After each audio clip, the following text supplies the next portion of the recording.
دیگه خسته شد. از الان به بعد فقط نوبت استیجه. بریم با هم یکی شو آنباکس. خب من دوست دارم سبزش باشه. چرنگی در میاد.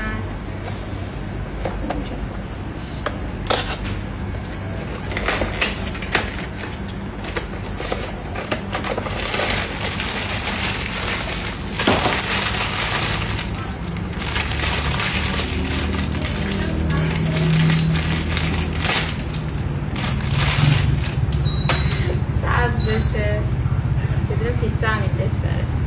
این کیفیتش رو ببینید، پاهاش تکون میخوره، دستاش تکون میخوره، این پیتزای بامزه‌اش و گوشاش هم حالت میگیره این شکلی.